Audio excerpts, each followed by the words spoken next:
first lecture of the year. My name is Robert Muscat, for those who have just arrived, and I'm the President of the Society. This morning we had the privilege of hearing from Dr. Michael Pyne on the topic of the Battle of Alesia. I'm not going to go into a lot about the battle itself, but really just to introduce Michael. He's been teaching history for the last 40 years, from high school to university level, written or co-written 13 history textbooks, including HSC texts on the Arab-Israeli conflict in classical Athens, as well as a biography of a Holocaust survivor. His areas of interest range from the Middle East conflict to ancient Greece and Rome, Australian military and social history, and Irish history. Michael has a PhD in 2016 in Australian military history and has travelled extensively throughout the Middle East, Asia, North Africa and Europe. Can we put our hands together and welcome Michael? Thank you, Robert. I'll have to get the distance right with this. Yes, my primary interest in history is Australian military history, but because I've taught ancient history for 40 or 50 years at high school level and studied at a university level, at the postgraduate level as well, and I have an interest in that. So we're going to look at the Battle of Alesia today, 52 BC, and in the process we'll have a look at the profile of the great Julius Caesar as well.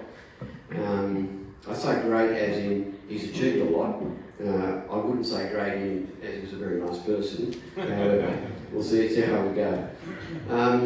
So the Battle of Alesia was the final battle that the Romans fought, or final big battle, we'll say, that the Romans fought to subdue the Gauls of Western Europe.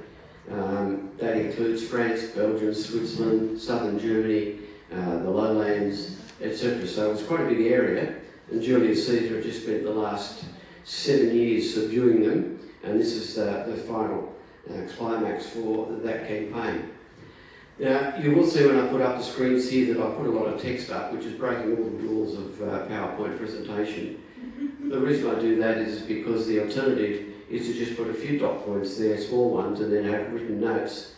But I have some sort of language disorder, I think, because as soon as I start looking at the notes, and I get mixed up with the screen, and then I get myself lost. So it's all there, so you can read it or not read it as you please. So we talked about this as being the culmination of the Gallic Wars, and it was fought around this place called Alesia in those days. Today it's Alesia in France, in central France, and as you can see there, it's south-east of Paris. It was the town of, one of the towns of the Auvergne tribe, and also the Mandubii tribe, but there are other tribes as well who are involved in this particular battle. We call them tribes. It's a bit of a misnomer. It's sort of like calling Australia's Indigenous people tribes when in reality, they see themselves as nations, and so it becomes a bit political even in France today. So who were the Gauls? The Gauls were the Western European Celts, and they're different from the English or the British Isles Celts, including Ireland and Scotland, because they're more descended from Iberian Celts. So there was a cultural and a racial difference to a degree, but they're all called Celts because they're all part of the same language group. We won't go into that, that's another lecture, but probably not for a history forum. Okay, Julius Caesar, an interesting man. I've already prefaced it by saying I didn't think he was a very nice man, but he was a very successful man in so many ways, until the very end when you watch that. He came from a middle-ranked patrician family, the Julians, and anybody who knows about Roman history knows that the Julians married the Claudians and went on to become a famous dynasty for a couple of centuries at least. He came from, his aunt was married to a military leader called Marius, who came from the same political faction. They got themselves into all sorts of trouble with Marians and ended up being on the outer. So when Julius Caesar grew to adulthood, he was very much outside the political framework of Rome at the time. So, and that was at the age 22 when he joined the priesthood. But we shouldn't see the priesthood as being too religious a position. It was really quite a political position as well. Sulla was the man who put the Julians into a politically inferior position. And when he died in 78 BC, Caesar felt it was safe to return to Rome because his family had been persecuted. On the way back, he was caught by some pirates, Cilician pirates. Apparently he entertained them very well while he was in captivity and ended up becoming like the leader of the gang, even though he was the hostage. Eventually he was ransomed out, and he joked with them when he was with them that he would come back and kill them all. So when he was ransomed out and he went back home, he raised a force and he went back and killed them all. So it gives you some idea of what he was like. Very ruthless man. He followed the cursus honorum. And the cursus honorum is a political pathway, very traditional political pathway in ancient Rome. So anybody who goes through the cursus honorum, and you start at the bottom ranks, and then you move up through quaestor and praetor and eventually become a consul, has to come from the senatorial class or the equatorial class, which is the money class below the aristocracy. And so he followed that traditional way.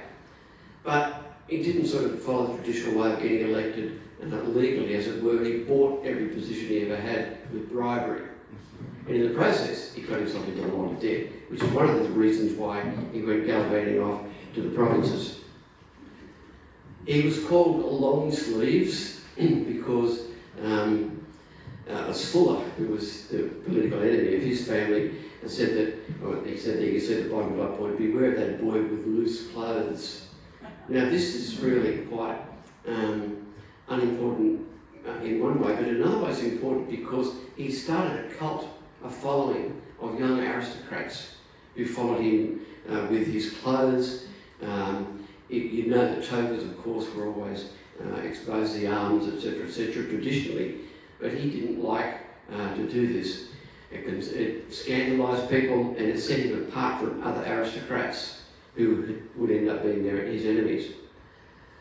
He was also a very vain man, and Suetonius wrote, Suetonius was probably Gaul press at the time, but it's interesting to see what he wrote. His baldness was a disfigurement which troubled him greatly, since he found that it was often the subject of the gibes of his detractors. Because of it, he used to comb forward his scanty locks from the crown of his head, coma we call it, and all the honours voted him by the Senate and people there was none which he received from made use of more gladly than the privilege of wearing a laurel wreath because it covered up his bald spot. It's also said that he had every hair of his body plucked out regularly because he hated the whole concept of being hairy. Once again, we have to look at the source of that. A bit dicey, but it's interesting, juicy stuff nevertheless. Okay, Plutarch wrote, and this is important, when he was 33, at the age of 33, he considered the achievements of Alexander the Great. He's supposed to have wept. At this stage, he was a propraetor, a minor governor in a minor province in Spain. His sighs and tears did not come as a result of mourning or fear for his own life, but from a sobering recognition. Alexander had conquered the world before the age of 33, and yet he, Caesar, had done nothing remotely similar, nothing that would warrant remembrance by future generations in the same amount of time. We get an idea there of the ambition of the man and the nature, the personality of the man. Of course, Alexander the Great didn't have to go through the cursus honorum. He didn't have to jump through all the political hurdles and the constitutional hurdles to get to power. He just had to be Philip's son and inherit Philip's power from the king of Macedonia. But Caesar had to spend the time doing this. So we move on to the Gallic Wars. Julius Caesar was the consul in 59 BC, and interestingly, part of it, there were 2 consuls each year in Rome. The other consul ended up retreating to his house for the last 6 months of the year because he was scared for his life. So Caesar had pretty well untroubled power in Rome at the time. But anyway, he got the deal was in Rome that once you were a consul, then you were given a pro-consulship for 5 years. And that pro-consulship gave you the right to be virtually a dictator in whatever province you were sent to. The Senate gave him cattle drifts if that sounds insignificant, it was meant to be. But that was overruled by the newly set up triumvirate that he had with Pompey and Crassus, yep. And so he was given Gaul, which was a very, and Illyricum, which is what we used to call a few years ago modern day Yugoslavia. So he got very lucrative provinces, and these were good for him because he could go there and start making money to pay off the huge amounts of debts that he'd incurred in bribing his way into position in the first place. But then he got well beyond that and became a very rich and powerful man in the process. So he was there, he went there because he was invited by the Averni tribe the Adjoic tribe who were having trouble with neighbours, and so he used that excuse to go there and start flexing some muscles. Then the Helvetii tribe, who were coming from roughly around the area of southern Switzerland, started to move into northern France, and that was causing problems, so he then had to deal with them. In 57 to 56 BC, he conducted a major campaign where he defeated 300 Belgae Gauls. We can see where all the names of places in Europe are coming from. And then he developed, was able to accrue a lot of prestige and wealth. In 56 BC, he took on the Nervii tribe. In 55 BC, he invaded Britain, which was moderately successful, but he had to, after some months, he had to get out of Britain again because there were revolts back in Europe, on the mainland of Europe, and so he had to take his army back. But he did get into Britain, and he did make a few advances up the Thames River, made Rome's presence felt, gave the Roman the British Celts some idea of what was to come if they dealt with Caesar, and then he went back to Gaul. Okay, and then when he was in Gaul, he was able to raise armies. So he raised several new legions, about 7, and a legion is probably about 7,000 men. So he's raised about 50,000 more legionaries to add to the army that he was able to bring from Rome as part of his consuls or proconsulship. He also began the process of romanisation, which was to start buying off the local tribes' leaders by offering them bribes, you'd call it, but educating their sons, sending them back to Rome, etc., etc. So he was a very clever politician and knew what he was doing in this regard. Now, how do we know all of this? Well, most of it we know from Julius Caesar himself. So once again we say, let's take this with a grain of salt. He wrote his Bellum Gallicum, his Gallic wars, which some of us were bored to tears with at school when we were told to translate it. But at the time, it was like the public media. It was, people would wait for the next edition to come out, and it would be posted up in public places back in Rome and read out to the public. So he wrote about this. It was a serialised newspaper account, so interestingly, he wrote it in the third person. And if you think about that, it's a rather manipulative tactic, because he wrote about Caesar as if he was another man. Caesar walked out of his tent. Caesar spoke to the leader of the Adjoic tribe. Caesar took his army south. But he's writing about himself. So that's rather interesting. And there's only one other major general in history who's done that, and that's the American Douglas MacArthur, who Time magazine called American Caesar, and for very good reason, because here we have in Julius Caesar and Douglas MacArthur the two greatest self-promoters in military history. Montgomery came close. I think Montgomery came close. Montgomery was pretty good. Yeah. Montgomery had more theatre than MacArthur, I think. Yeah. I think I could wrap it on about Douglas MacArthur for a while, but I won't. But he was a very interesting man in his own right. Okay, here we have pictures, 2 pictures. This could be said to be propaganda, emotional manipulation through visuals. But if we look at the fact, here's Caesar, a very stylised, grand picture of the great general. Then we have Douglas MacArthur. He looks probably typical of an American general in the Second World War. And then we've got Tom Blaney. in his Bombay Blueness. So certainly there's a contrast there, but we won't elaborate on that one. There's a very interesting book called The Odd Couple, which is a comparison of Douglas MacArthur, or about the relationship between Douglas MacArthur and Tom Lamy, which is a very scathing account of both of them. It's really amazing. Quite an Australian author whose name is Shakespeare at the moment. Okay, now here we have a typical Celtic hill fort.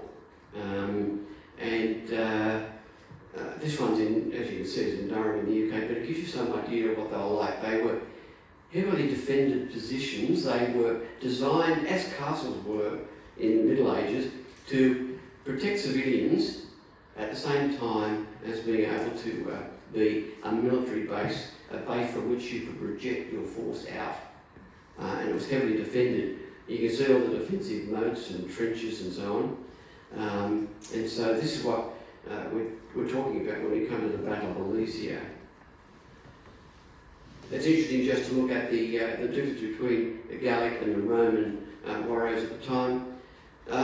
We know a lot about Roman warriors. We know how disciplined they were. We know how well equipped they were for those times.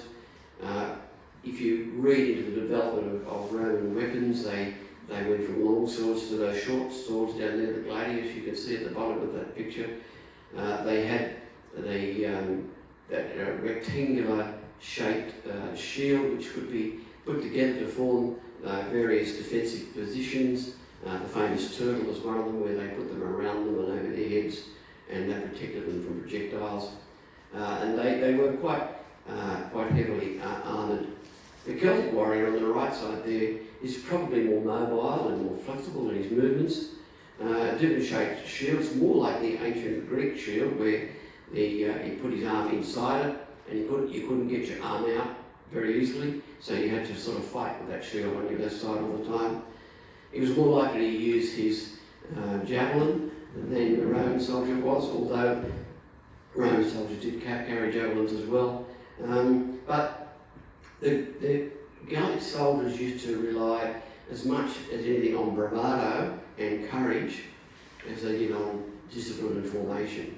And this is where they came undone. If we look at some of the great battles, like Alesia and like the battle between Boudica and the Romans in Britain, we see that the Gauls or the Celts always came undone through a lack of organisation and strategy.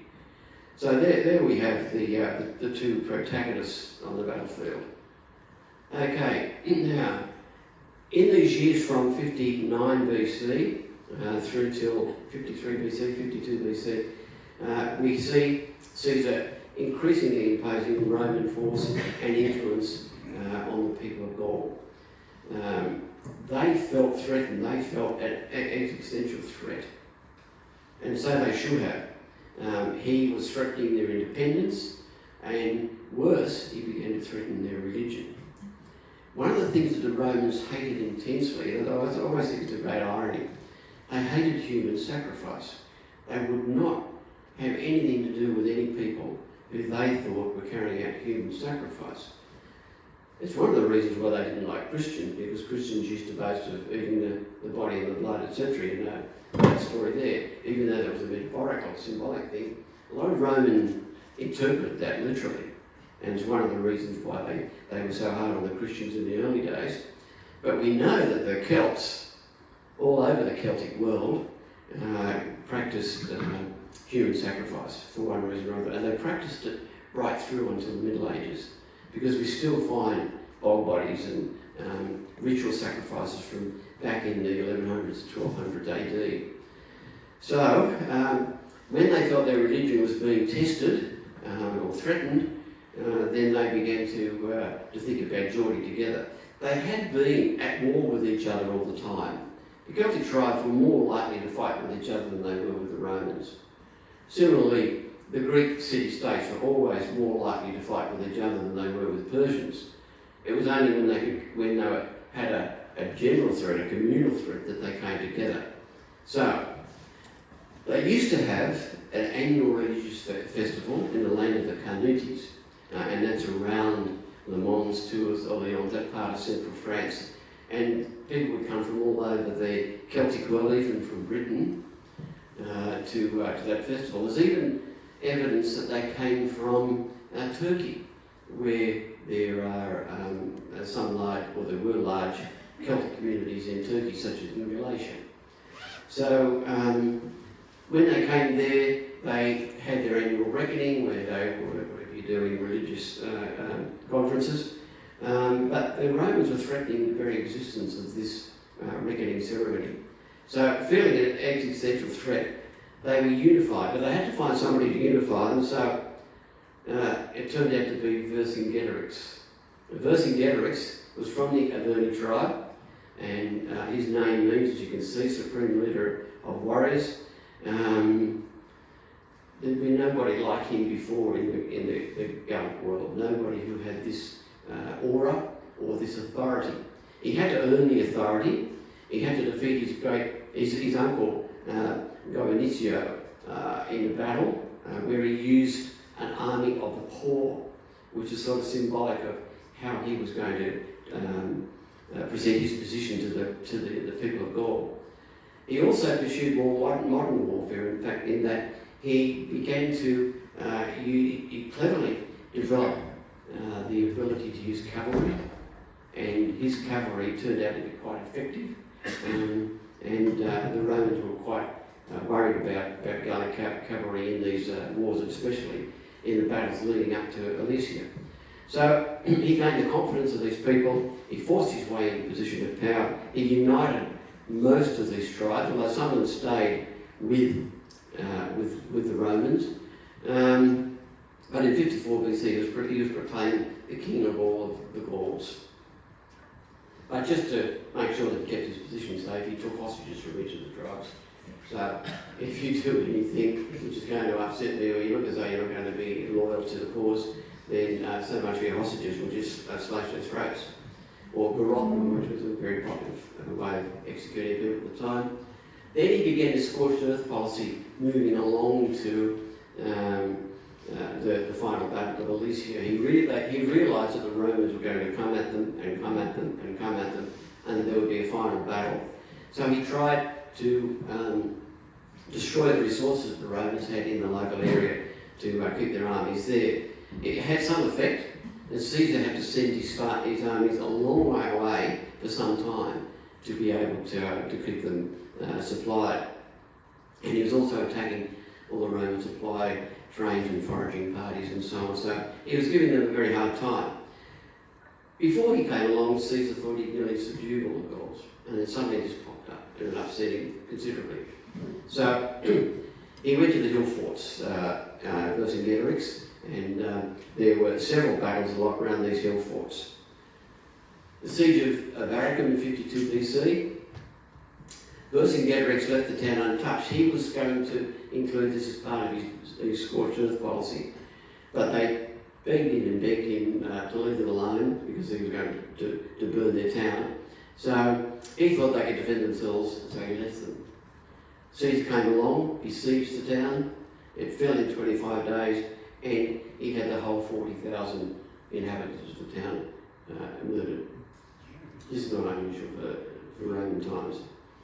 Then at Gergovia, he attacked Rome's mostly German cavalry. Rome's cavalry wasn't really all Germans at this stage. And before the siege could be invested, and defeated the Romans. So he was able to save Gergovia, and the Romans retreated from that. But in the process, he damaged a lot of his cavalry forces. And when it came then to taking on the Romans at the next one, he knew that he didn't have a lot of cavalry to deal with. So he realised that he was going to have to take a static position because the cavalry wouldn't be of any use to him. So we moved on to Alesia. But this is a model that I found online, a photograph of this, a Roman siege. The Romans were incredibly industrious soldiers. They were just very busy. And they were more, or as much, but some say more engineers than they were soldiers. And they worked and they built siege weapons here, ramparts, towers, dug trenches, and we'll see all that at Alesia. Okay, then they ended up at Alesia. Okay, the Adui changed their allegiance to Vercingetorix because he just had his victory against the Romans, so they threw their lot in with Vercingetorix, so his forces were becoming strengthened. By this stage, he started to send envoys out as far as Britain and as far over into the west as, say, Bulgaria and Romania and things like that, where there were large Celtic communities. Some of the German tribes joined the Romans, and you get into that very mixed, vague area there of what's the difference between a Celt and a Southern German, etc. But they joined the fray because they feared what the Romans could do to them as well.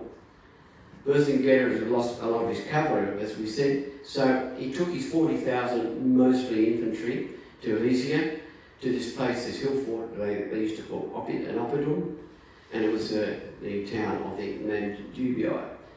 It's interesting we talk about towns of the Celts now, because when I first started reading about the Celts decades ago, everybody believed then that they didn't really have established communities, that they were semi-nomadic people, that they just kept on moving. But since then, there's been an awful lot of archaeological evidence which is dug up, remarkably sophisticated towns and settlements, so that we know now that they were actually fairly established by this stage. Vercingetorix only had rations for 30 days for his army. He had no rations for the people who lived in Alesia. That was going to cause him all sorts of problems. Caesar arrived, he surrounded it, and he laid siege to it the way Romans always did. And Vercingetorix hoped to enclose it. It becomes a tit-for-tat sort of battle, this one. And the numbers are interesting too. 240,000. Caesar said 380,000, but you can't believe him. It's sort of like if you read about the Persian Wars, where you read Herodotus, you divide every number there by about 10 and you get something like the correct number. Similarly here, Caesar exaggerated everything to enhance his position and prestige. But there was certainly a lot, maybe 240,000. His preparations, 25 kilometres of fortifications, trenches and ditches were built in 1 month. If you think about that, 25 kilometres, that's just one. And he did that twice, you can find out. And so we've got these Roman soldiers, how many? Maybe 80,000, we're not sure, who would work like beavers to dig these trenches, to build these towers, to put all sorts of traps and spikes and so on in them to make it difficult for the Gauls. He had there, as you can see, there were 23 towers, and anybody who ever goes to Alesia, I was there last year, you can see the towers there. In fact, there's going to be photographs of it because that's all we ever see when you see photographs of Alesia. Actually, the museum there is better than any of the buildings that they've got to show the reenactment of the battle. But 23 towers, and each of these towers was studded with spikes on a downward angle, so that any Gauls who tried to climb up it would be in a lot of trouble. They couldn't do it. He had 4 trenches in each of these, in this circling of the town. A trench for soldiers, an anti-cavalry moat, which is filled with water from one of the 2 rivers that flowed around the bottom of the Oppidum, of the hill. And these towers and booby traps in all of the trenches. The fortifications were dug in 2 lines, one to protect the defenders, one to protect our... What does that mean? I don't know if the map's next. No. On the next one, there we go. If we look at that map there, we can see that we have the inside circle, the green thing in the middle there is the town itself, and you can see the contours of the hill. Then the inner circle with the black dots, the blue line, is the first line of trenches and fortifications, and then we have a second one outside of that. The first one was about 11 miles long. The second one on the outside was longer because it was outside of the circumference of the first one, and it ended up being about 14 miles long. Can you imagine what manpower went into that? Makes me tired just to think about it. Okay, so what he wanted to do was to force a surrender by starving them out. and this is what he proceeded to do. Vercingetorix was happy to be inside with his 40,000 men because he knew that they were safe there. But what to do with the people who lived there? There's some facts and figures: 600 metres between the inner and outer fortifications. The two lines of fortifications were one. The first one, Caesar besieged the town. Then he realised that outside of the town, in the countryside, Vercingetorix had more troops, a lot of cavalry. So then he built the second one on the outside to defend himself from the people outside. So he's attacking the inside but defending himself from the people outside. Hence the two rows of fortifications. So, and 600 metres between the inner and outer fortifications. The outer trench was 6 metres wide, and we talked about that with perpendicular sides, and part of it was a moat. 2 inner trenches, 4.5 metres wide. One of the problems, therefore, for the Gauls was that to get across those fortifications to attack the Romans, they had to make huge wicker bridges and fill in the trenches with dirt, with earth as well, to try and get a bridge to get across to attack the Romans in the first place. This would have required huge amounts of energy. Then we got this palisade, the wooden wall right around with the towers. We talked about the spikes and the fortifications there, and 5 spike traps were built with pits in front to stop cavalry. Now, some of the numbers here: 65,000 Romans versus 70 to 280,000 Gauls. You pick your number depending on your source of information. The modern historians tend to downsize the army, but in ancient times, because of Caesar's numbers, it was upgraded.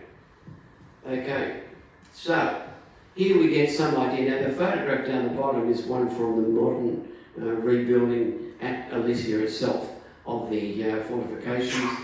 You can see the size of the towers there, and the fortifications that would have come out of those walls were quite substantial. The trenches, some of them filled with water, some of them with spikes, some of them with cavalry traps. It was huge. And for the Gauls to get out of the city, looking at that photograph from the I'm just trying to think, the city would be on the right side. They would have had to come out across that open land from the right to the left. They would have had to get across the trenches and then climb those towers to get over the palisade and so on. It would have been, that's just from the inside. Then you've got all the Gauls who are on the outside, and they had to do it in the reverse direction. So it was quite huge, and we can see there from that artist's impression from some centuries ago of how that all panned out with the two walls of fortifications going around the town itself. And up in this one here, we can see the moat, and we can see the spikes that are set there into the ground. Those spikes were there for cavalry. In some cases, they had whole trees that were spiked at the end, burned in a fire to harden the spike, to harden the point, and then you pointed out at the enemy who would be advancing through that point. So, very difficult times for the Gauls, but they thought they had it.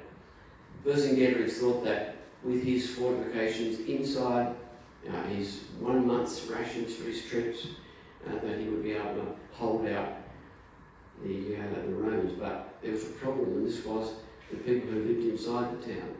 Possibly 40,000 people again, civilians. What to do with them?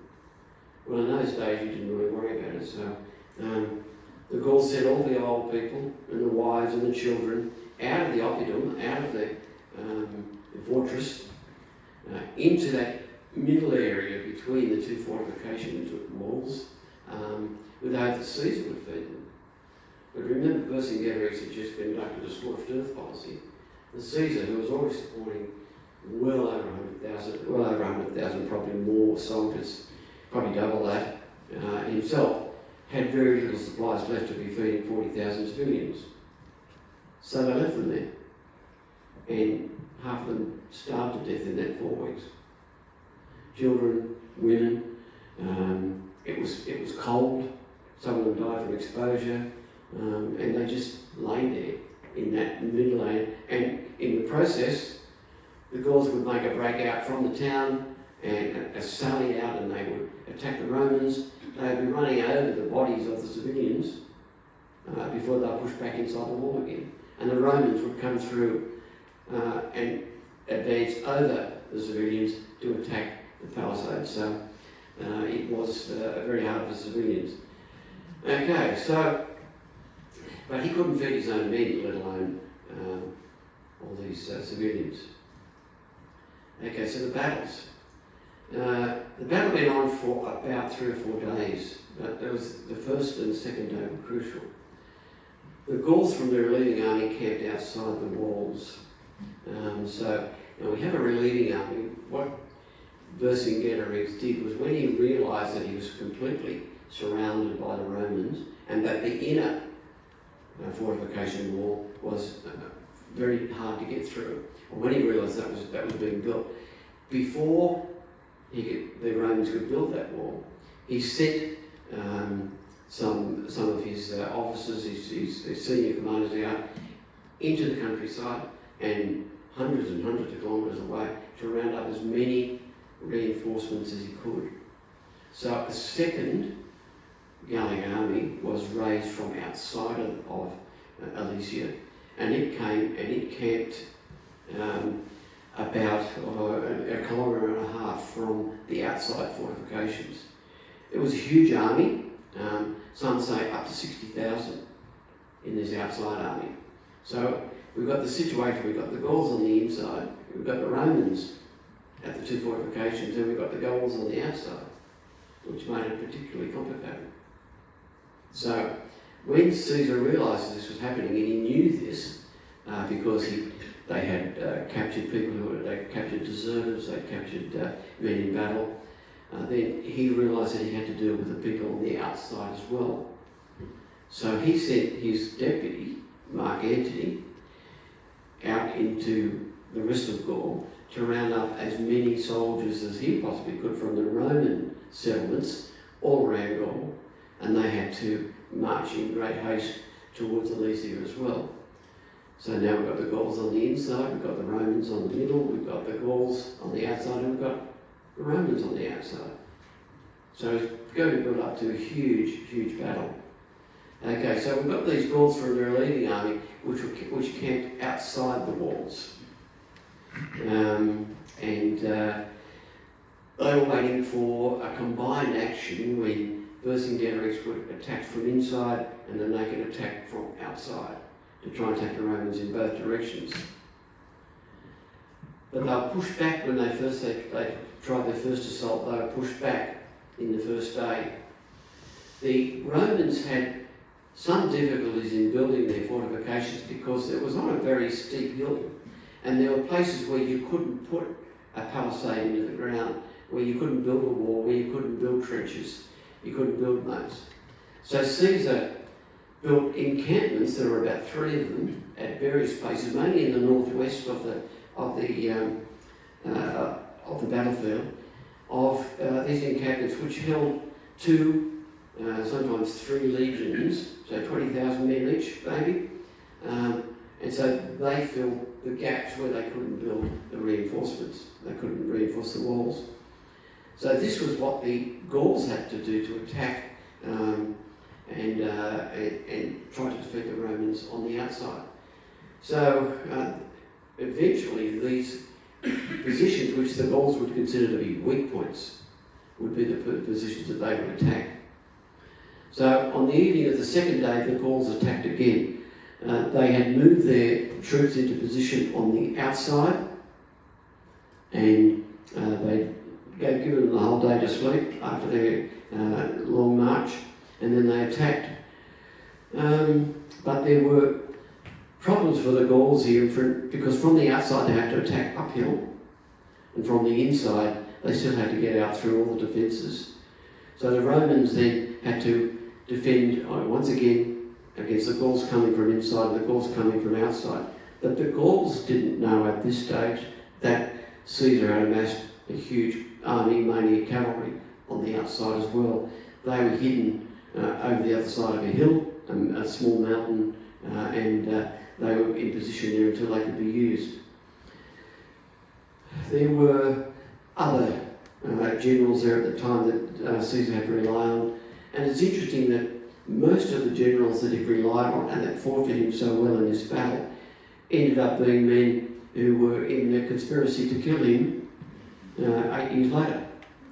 People like Decimus Brutus and Titus Labienus. These were people who didn't trust Caesar for various reasons, and they had the great Republican versus monarchy debate. And but in Gallienus's situation, it was probably because he knew that he was not favoured by Caesar and he was not going to gain any further advancement politically. He was a tribune, which is a political position, as well as being a military commander. But at this stage, these were very hard times and they were very loyal to Caesar in this battle.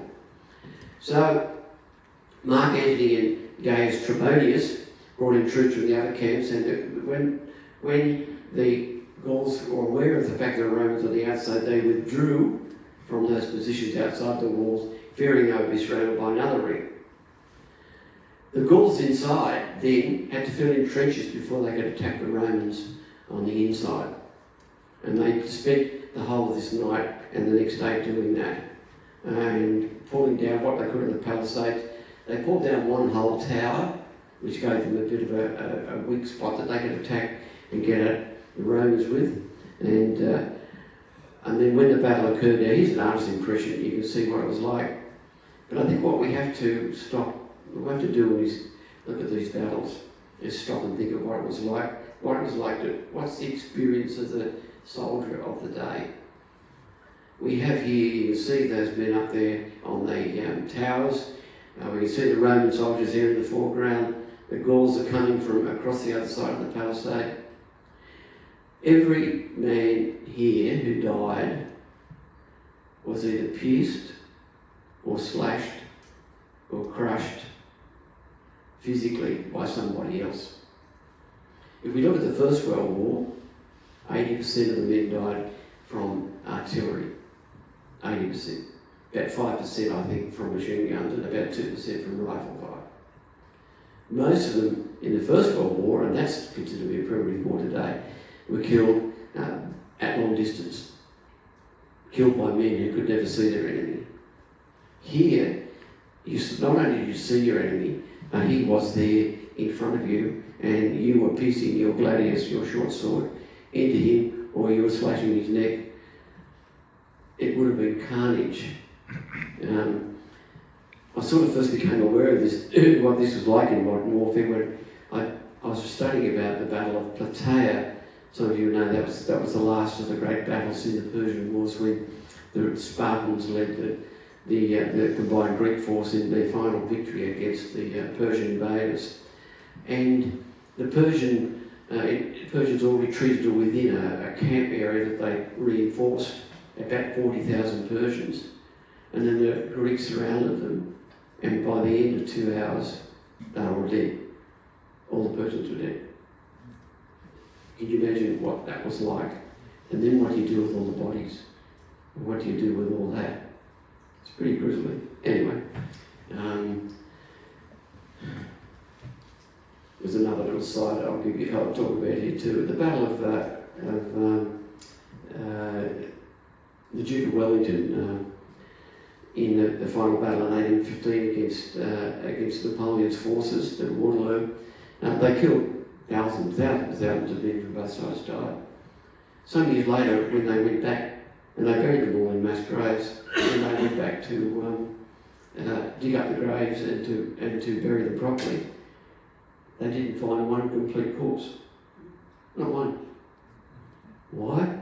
Because all the locals, once all the soldiers had gone home and dug them all up and ground them all up for fertiliser.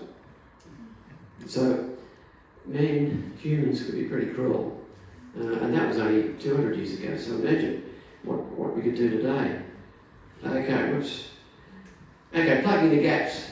One section couldn't be included in the walls because of the slope, and this is where the weak point was going to be. This is where the crux of the battle would be fought in this point. Now, I talked before about you couldn't build trenches, you couldn't build moats, you couldn't build palisade, and so the Romans put their camps there. 2 legions manned this particular point. Now, one of Vercingetorix's cousins, Vercassivellaunus, he struck here from the outside. He was in these outside forces that had been raised while Vercingetorix was inside. And they struck here, and their idea was that they were going to fight their way through this weak point in the outer defences of the Romans, get into the middle land, and to be able to attack the Romans from behind. So Vercingetorix probed the inner wall at the same time, meaning that the Romans were fighting on these 2 fronts again. Now Caesar could see the problem, and in particular, Labienus, his commander in that particular area, sent news to Caesar that they were desperate, they were going to break through, that they needed help. So Caesar formed up 3 flying columns of cavalry, each of 6 cohorts, so the cohort's 480 men, so you can see that got about 5,000, 3 columns of 5,000 men each, and 2 of them were sent to this area to plug the wall. But Labienus was also having trouble on the inner wall. Mark Antony was okay outside, he was handling the outside situation. So when it became desperate, then Caesar himself, with his own cohort, rode along the battle, and apparently it's been brilliantly described by none other than Julius Caesar himself. But when Caesar was riding along there on his white stallion, all the soldiers got excited. They stuck all their lances in the ground because they were going to go in there with their swords. It's sort of tantamount to fixing your bayonets in the First World War or the Second World War. And when he rode up to this weakest spot where Labienus was, and Labienus and his men were just about at the point of expiring, and according to witnesses, he got off his horse, drew his sword, and ploughed into the enemy alongside all the soldiers. And this apparently lifted their spirits so much that the Gauls at this stage began to fall back. When the Gauls on the outside could see this was happening on the inside wall, then they began to realise that Vercingetorix could never get out. And so, but at this stage, Caesar had also sent Mark Antony and Decimus Brutus with their cavalry around the outside of the Gauls on the outside and attacked them from that side. So the Gauls in this outer battle were being attacked from both sides, and at this stage the Gauls realised that their number was up. Okay, and it became a rout. It became a horrible retreat. He took another flying squad, Caesar, 4 cohorts to help Labienus, we just talked about, and the morale soared. He dismounted and joined the battle. As I said, it was Caesar who wrote all about this, but whether it really happened like that, I think probably it did. I think probably Caesar was that sort of leader. And it also engenders, or it also interests me in the great debate that we have in Australian military history about the nature of leadership and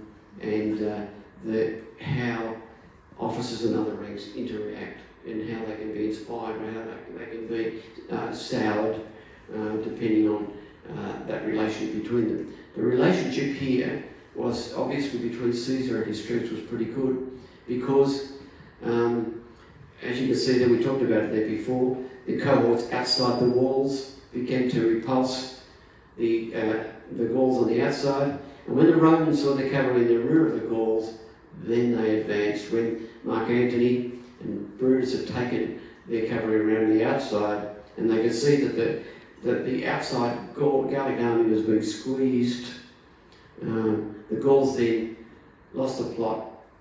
They fled, and they were chased down by the Roman cavalry, and they were slaughtered where they were chased down. So, just a little side note there. I think it's interesting we talk about Mark Antony there being a hero. He was a hero of the day too, because he was one of the great generals. Mark Antony, of course, was one of the best looking men in Rome. You just ask him, and he had a huge ego. One of his favourite methods, though, of disciplining his Roman troops a system called decimation. And some of you may know about this. It's a horrible, horrible process. Decimation comes from the Latin word for 10, decim. We all know that. We've got decimal, we've got lots of English words that are based on that word. Decimation occurred when, if a particular unit of men, it might be a century, it might be a cohort or whatever, it might be just some men who try to desert or whatever, if they were caught or if they were seen to be doing something absolutely shameful, then their commander, and Mark Antony used to like to do this, he'd divide them into groups of 10. They would draw straws. The man who drew the shortest straw would then be pummeled to death by the other 9.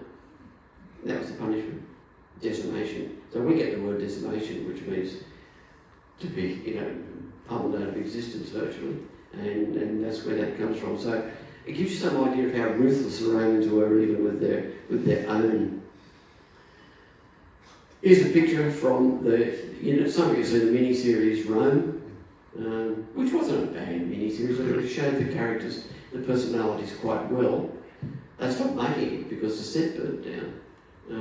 They never actually finished the story. Anyway, it's a shame, but here we get this picture. There's Caesar on his white stallion, and you can see the adulation that he would have had from the troops.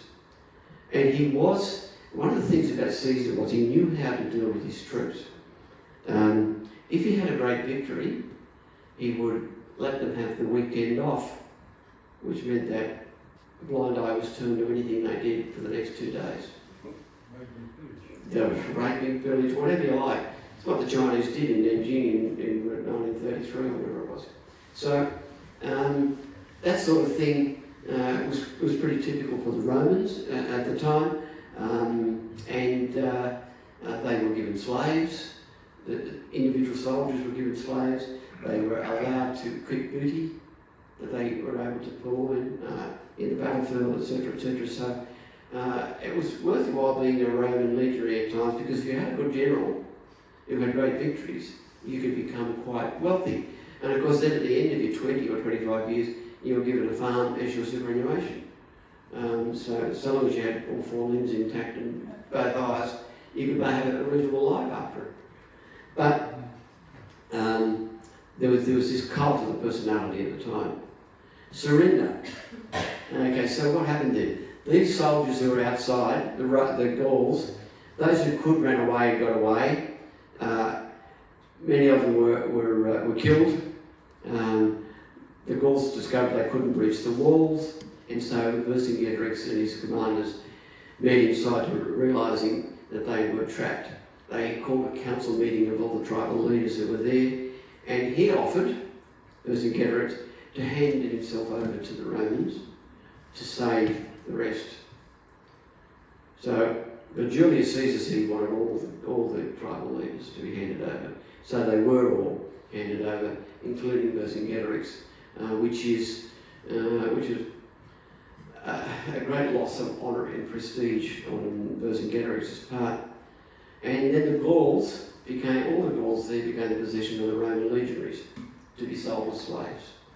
So basically, each Roman soldier was given a Gaul, and they could send them home. They couldn't keep them on campaign, obviously. Mostly they sold them for the money. So that was part of the rewards of winning the battle. Here's a famous photograph, or a painting of by Daniel Royer of Vercingetorix laying down his arms. Vercingetorix is seen by modern French people today as being the great hero. I have a slide of a statue of him that was built by Napoleon, or Napoleon had built. But a bit like Boudicca, if you've seen the statue of Boudicca near Westminster Bridge in London, the great leader of the Celtic tribes in the uprising in Britain in the 1st century, you can see that these people have great position in modern society as metaphorical symbols of the greatness of going back to great times. And Vercingetorix is seen as being somebody of quite noble stature. So his surrender was pretty awful. And there we can see the body language of Caesar there, laying back on his chair on the battlefield, and Vercingetorix coming in and lays his arms at his feet. The casualties, well, the Gauls, these because at dot point 3 there, the number's pretty rubbery, because we don't know. But we think probably 80,000 dead Gauls and thousands captured, maybe that many again, probably more. One was given to each Roman soldier, as we know. Some of those women and children who survived in the middle, in that 1 month battle, who knows what would have happened to them. It wouldn't be very nice. The Romans lost possibly 12,800. Curious number for modern historians to come to. But Caesar said 700, but he was lying, because he didn't want the Romans to think they'd lost too many people. And he didn't want to report that back to Rome. But either way, if it's 80,000 and 12,800, it's a pretty horrific outcome and a pretty terrible loss of life. Caesar after Alesia, we know that he crossed the Rubicon, which is a river to the north of Italy, which signals that you're returning back to Italy proper. Crossing the Rubicon itself is no big deal because you can walk across it, it's about ankle deep. But crossing the Rubicon when you're Julius Caesar with your army was tantamount to rebellion and sedition. He was elected consul for each of the years of the civil war under the triumvirate, that triumvirate, illegal triumvirate that existed, until eventually he had several dictatorships which would convert upon him, and eventually he was made dictator, perpetual dictator by the Roman Senate in 44 BC, shortly before he was assassinated. It's said that he rejected the throne 3 times. We'll have to rely on Shakespeare for that one. And his death left a legacy of instability and mayhem until his nephew, Octavian, who then became the Emperor Augustus, settled things and brought the empire back under control again. In fact, created the empire, because before that it was a republic. So he died in 44 BC, but basically what he did was he conquered Gaul, and Gaul then was to be probably the most lucrative province, for a series of provinces, for the Romans for the next 3 centuries. It was a great source of income, a great source of military recruitment, but it changed, of course, it changed the nature of modern day France completely, because while they say they're Gallic, etc., they're not anywhere near as Celtic, for example, as the Scots or the Irish or the Welsh, or some of the Western Brits. Okay. Vercingetorix, what happened to him? Well, he was taken to Rome as a prisoner. He was paraded through Rome as a prize when Caesar was finally awarded his triumph. But in 46 BC, he was taken to the Tullianum, which is a prison, and he was there ceremonially garroted to death.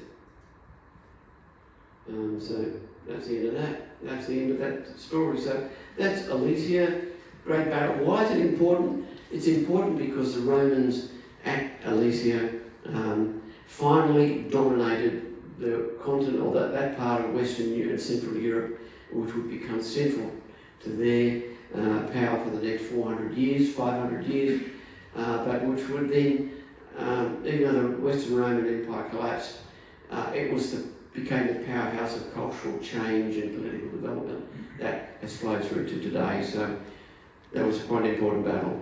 Thank you.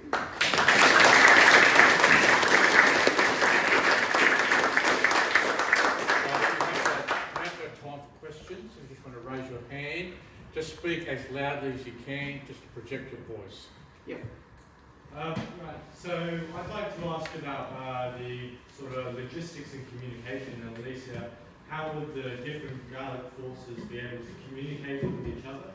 I know that some centuries earlier, Hannibal used stuff like smoke signals, and Caesar would have used the cipher. How would the Gallics, the Gauls, have communicated? I think if you look at the reality of the situation, when you've got 11 miles or 14 miles of barricades which are hastily been built and some of them in positions which really didn't afford to building of those sorts of defences. The Gauls had their ways through. They could get in and out in small numbers wherever they wanted to. It was just in big numbers they couldn't. The kill ratio of Yes. like the 7 Gauls to every Roman, well, the probably Yeah. the figure she put up is, why was the superiority in Rome so great? Oh, well, many of the Gauls who were killed in those numbers were killed when the battle was lost. And so they were slaughtered because they were on the run. Once in those days, an infantry ran and it was pursued by cavalry. They were run down, they were killed. The kill ratio in the battle itself would have been pretty even.